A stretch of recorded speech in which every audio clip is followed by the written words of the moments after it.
MasterChef Australia is an Australian competitive cooking game show based on the original British MasterChef. It is produced by Shine Australia and screens on Network 10. Restaurateur and chef Gary Mehigan, chef George Calombaris and food critic Matt Preston served as the show's main judges until 2019, when they were replaced by Series 4 winner and chef Andy Allen, food critic Melissa Leong, and restaurateur and chef Jock Zonfrillo.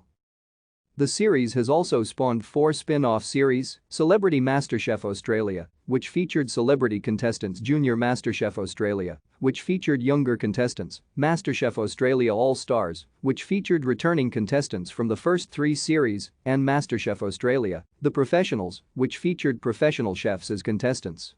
These spin-off shows did not air in 2014 after the producers of the show announced that they wanted to solely focus on the original version.